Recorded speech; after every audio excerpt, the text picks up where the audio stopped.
Y hablamos esta noche también de la Unión Europea, que está pidiendo que se investigue el origen del COVID-19. Específicamente está diciendo que se ponga la lupa sobre el rol de China en el comienzo de esta pandemia. La presidenta de la Comisión Europea fue la encargada de hablar de este tema y está diciendo que China tiene que cooperar y entregar datos más robustos de los que ha dado a conocer hasta el momento. Como se darán cuenta, bueno, la presión sobre el gigante asiático sigue creciendo. En entrevista con la cadena CNBC, la presidenta de la Comisión Europea se sumó a los países que piden explicaciones a China sobre el surgimiento del virus. Bueno, por supuesto, una de las lecciones aprendidas de esta pandemia es que necesitamos datos más robustos, sobre todo, y necesitamos una entidad que analice esos datos para que el mecanismo de alerta temprana sea mucho mejor. Por ejemplo, a nivel de la Unión Europea, sabemos que necesitamos un sistema de datos más robusto para situaciones como la que vemos ahora mismo con el coronavirus. Y para construir un sistema con el que se pueda contar, necesitamos transparencia y tenemos que trabajar en eso después de la crisis. Una declaración que llega un día después de que Donald Trump asegurara tener pruebas que se originó en un laboratorio en Wuhan. Sí, lo he hecho, sí tengo. Y creo que la Organización Mundial de Salud debería avergonzarse de sí mismos porque son como la Agencia de Relaciones Públicas de China. Cuestionamientos a los que se sumó el jefe de la diplomacia francesa, quien pidió respeto a China, y la canciller alemana Angela Merkel, quien pidió a China ser más transparente. Entre tanto, poco a poco va cambiando el panorama en España, que registró la cifra más baja de fallecidos en 24 horas desde el 20 de marzo, con 268 víctimas, y duplica la cifra de recuperados. Y así, con la satisfacción del deber cumplido, la misión de este improvisado hospital en Madrid se alista para su desmonte después de ayudar a los pacientes que atendieron cuando ya las clínicas no daban abasto.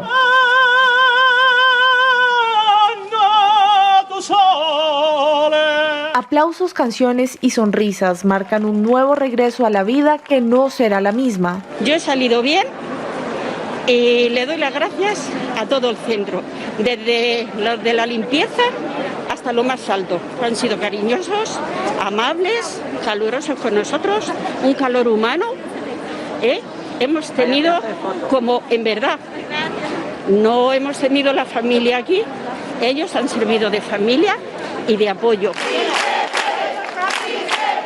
Una victoria en medio de una batalla que continúa. Situación que no está superada, situación en la que no podemos bajar la guardia. La pandemia todavía no la hemos vencido, pero situación en la que gracias al Hospital de IFEMA y al esfuerzo del extraordinario conjunto de profesionales sanitarios podemos mirar ahora con algo más de optimismo, con algo más de esperanza. Como héroes que representan esperanza, lucha y valentía han salido sobrevivientes y profesionales de la salud. En Francia no se vive el ambiente de un 1 de mayo y sí se respira un poco más de optimismo. Mis queridos conciudadanos, volveremos a ver felices el 1 de mayo. Juntos y unidos superaremos esta terrible experiencia. Y siguen dando de alta a sus pacientes. La otra parte me dice, vas a trabajar durante años todavía, necesitas toda tu fuerza, así que no te enojes, quédate en casa un poco, escucha a tu médico que sabe más que tú. Pero el temor de una segunda ola sigue latente. No tenemos una bola de cristal para ver cómo se desarrollará todo. Esperemos que no haya una segunda ola y que estemos presenciando el final de este episodio. Los gobiernos siguen haciendo llamados a sus ciudadanos a no bajar la guardia.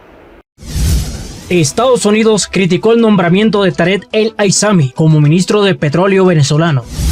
El gobierno de Estados Unidos aseguró que no hay ninguna razón para creer en las cifras del gobierno de Nicolás sobre el COVID-19. Mike Pompeo afirmó que Estados Unidos reabrirá su embajada en Caracas en cuanto Nicolás se haga a un lado.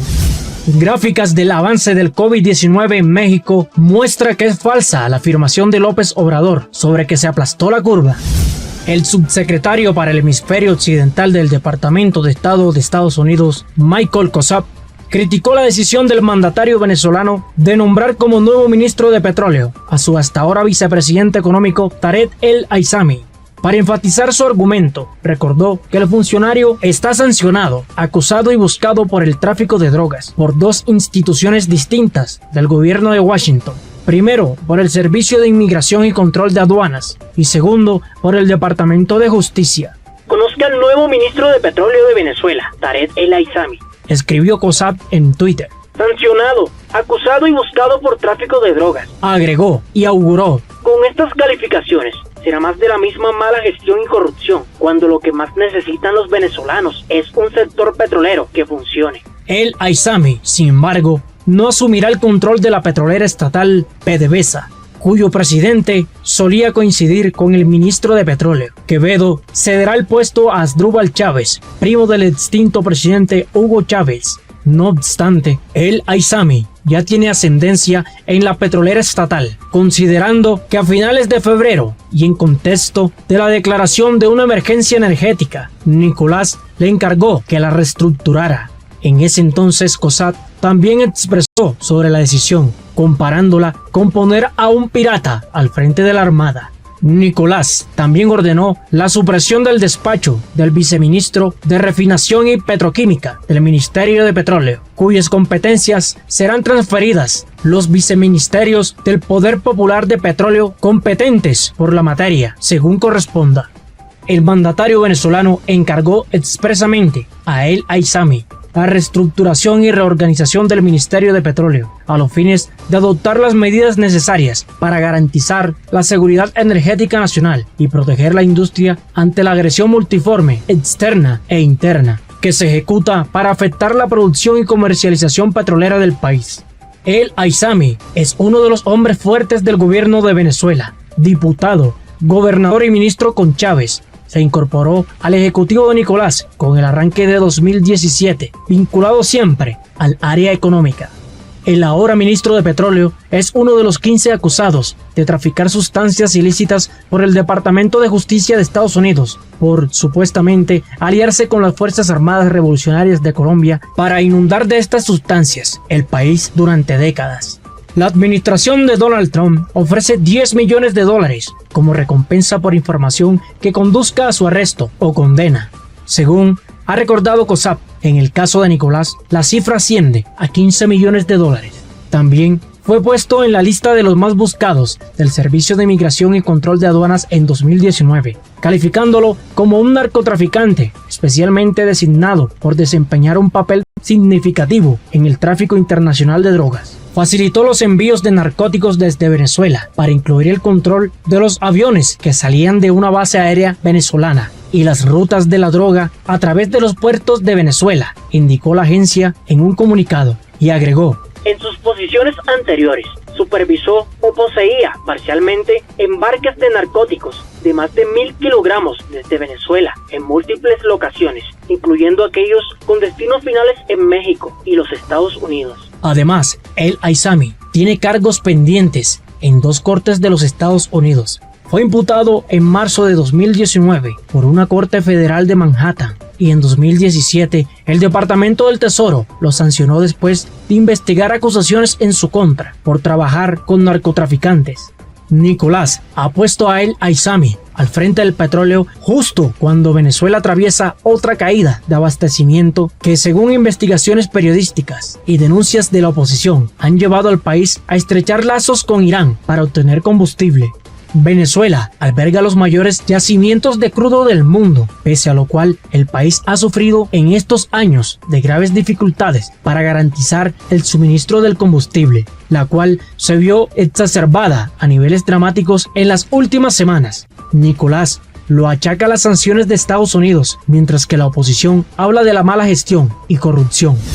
El gobierno estadounidense subrayó la poca fiabilidad del gobierno de Nicolás con respecto al avance del COVID-19 en Venezuela, donde las autoridades reportan la pérdida de 10 vidas y menos de 400 infectados, una de las cifras más bajas de la región. No tenemos razones para creer en ninguna cifra del gobierno de Nicolás sobre el impacto del COVID-19 en el pueblo venezolano, declaró John Pichowski, subsecretario de Estado adjunto para el hemisferio occidental. No nos sorprendería que inventen números y divulguen datos falsos. Eso es lo que hacen los regímenes autoritarios. Lo hemos visto en China. En referencia a los disputados reportes que ha ofrecido el gobierno de Xi Jinping sobre el verdadero impacto de la enfermedad en el país más poblado del planeta. El gobierno venezolano reporta cifras que lo ponen como el país latinoamericano que más pruebas rápidas de diagnóstico ha realizado en la región, mientras que solo cuenta con un laboratorio autorizado en todo el país para realizar tests moleculares. El funcionario estadounidense indicó que los pedidos de transparencia continuarán, ya que es necesaria para enfrentar el brote de la mejor forma posible. También condenó la represión registrada en las últimas semanas contra sectores claves en la enfermedad. La represión es parte de lo que hace. El acoso a periodistas continúa, así como a agentes del sector de salud pública. Es lamentable, declaró en conferencia telefónica. El COVID-19 es solo una parte adicional de la miseria, otra de las razones por las que Estados Unidos busca una transición democrática, añadió. También Pichowski detalló que el gobierno estadounidense ha colocado $9 millones en ayuda humanitaria para el pueblo venezolano, un monto que también alcanza a los refugiados que salieron del país. El secretario de Estado de Estados Unidos, Mike Pompeo, anunció que el país reabrirá su embajada en Caracas en cuanto el líder venezolano Nicolás se haga a un lado, conforme al plan para una transición democrática ideado por Washington. He pedido a mi equipo que actualice nuestros planes para reabrir la embajada de Estados Unidos en Caracas, para que estemos listos para volver en cuanto Nicolás se haga a un lado. Desde la llegada de Nicolás al Palacio de Miraflores, la relación bilateral ha sido tensa.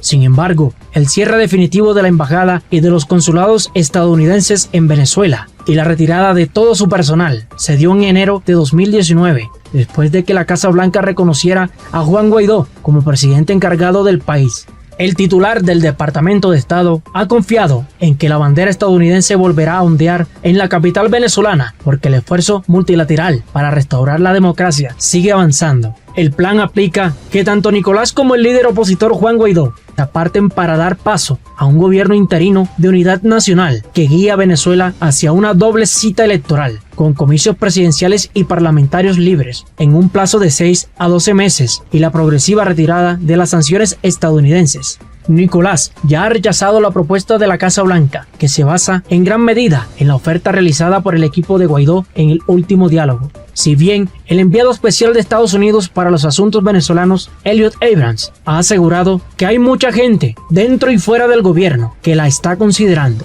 Por otro lado, Pompeo denunció las conexiones del gobierno de Nicolás con la República Islámica de Irán por los vuelos que la aerolínea iraní Mahan Airlines ha realizado en las últimas semanas a la nación caribeña.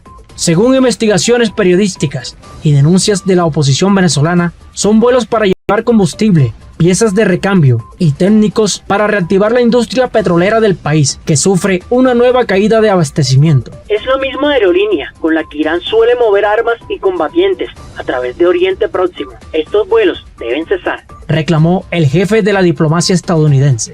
Bajo el gobierno de Barack Obama, Estados Unidos sancionó a Mahan Airlines en 2011, al considerar que da apoyo financiero y tecnológico a grupos supuestamente patrocinados por Teherán.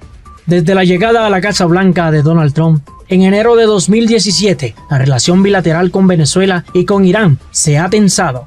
En el caso de Teherán, el deterioro se produjo después de que Trump se retirara del acuerdo nuclear de 2015 y volviera a imponer todas las sanciones que se habían levantado entonces. Eso que está sucediendo. Y eso nos está ayudando mucho, porque se redujo el contagio, se volvió horizontal, se aplastó la curva. Las gráficas muestran un escenario diferente al que ve el mandatario mexicano. El más reciente informe de la Secretaría de Salud en México reportó que se han registrado 16.752 casos confirmados y 1.569 defunciones a causa del COVID-19. Se contabilizaron 135 decesos en un periodo de 24 horas, aunque no ha sido el máximo. Es de consideración, aunque se espera que el mayor número de infectados se presente en la segunda semana de mayo. Las defunciones, distribuidas por entidades federativas, ubican a la Ciudad de México a la cabeza, seguida principalmente de Baja California, Sinaloa, Tabasco, Quintana Roo y Puebla. Desde el Palacio Nacional, el director de epidemiología, José Luis Alomia, explicó que del total de los casos, únicamente 5.359 iniciaron con síntomas en los últimos 14 días. Esto representa una tercera parte del total de casos acumulados. Alomia habló sobre la tasa de incidencia de casos activos en la entidad federativa, tomando como referencia las cifras establecidas a nivel nacional de 4,17. Muestra que la capital mexicana es la entidad con la mayor actividad del brote, en un 16,86%, destacando además Tabasco con 12,87%, Quintana Roo 10,73%, Sinaloa 6,55%, Yucatán 6,46% y Baja California con un 5,82%. En cuanto al número de casos sospechosos acumulados, la cifra asciende a 11.220 y las pruebas que han arrojado resultados negativos suman 49.000. El total de las personas estudiadas con sospechas del COVID-19 en el país, según lo informado por el epidemiólogo, es de 77.000. Otro tema que se ha discutido es el problema sanitario en lo referente a las camas con ventiladores disponibles para atender a las personas que pudieran representar complicaciones por el COVID-19. Sobre esto, el doctor Alomia indicó que la Ciudad de México cuenta con 67% de disponibilidad ante la ocupación del 33% del total. Después de dicha demarcación, el Estado de México se posiciona como la segunda entidad con menos espacio para atender a los pacientes, con 77% de camas disponibles para enfermos con COVID-19 y un 23% de ocupación. El director de epidemiología añadió que en la medida en que se incrementen los casos, esto hará que los casos graves y los casos críticos también se incrementen. Entonces podremos estar viendo una disminución de la disponibilidad de camas y consecuentemente un incremento de la ocupación, lo cual es precisamente uno de los objetivos de la Jornada Nacional de Sana Distancia, que la ocupación no se incremente. En lo referente al panorama internacional, el epidemiólogo destacó que la región de las Américas sigue concentrado el mayor número de casos positivos de la enfermedad, con un 51,4%, en comparación de Europa, que ha reportado 35,9% del total de personas enfermas. Por otra parte, la tasa de letalidad global se posiciona en 6,9%. La enfermedad en México, según cifras del informe de la SSA del pasado lunes, ha recargado su letalidad al grupo de edades que va de los 45 a los 55 años. Sumado a esto, el subsecretario de Prevención y Promoción de la Salud, Hugo López-Gatell, informó la semana pasada que se estima que 8 de cada 10 mexicanos en estado crítico perderán la vida a causa del COVID-19. De la misma manera, las autoridades sanitarias han alertado a la población a no minimizar la gravedad del brote y a continuar acatando las medidas establecidas de la Jornada Nacional de Sana Distancia, las cuales fueron extendidas hasta el 30 de mayo, con el objetivo de mitigar la propagación del COVID-19 en municipios de alta transmisión. No obstante, la Secretaría de Salud también ha hecho la aclaración de que en caso de encontrarse en una demarcación en donde exista baja o nula transmisión del COVID-19, las medidas establecidas para la contención de la enfermedad pueden comenzar a levantarse paulatinamente el 18 de mayo, esto sin dejar de seguir las recomendaciones de higiene y distanciamiento social, además de continuar protegiendo al grupo vulnerable ante el brote de COVID-19.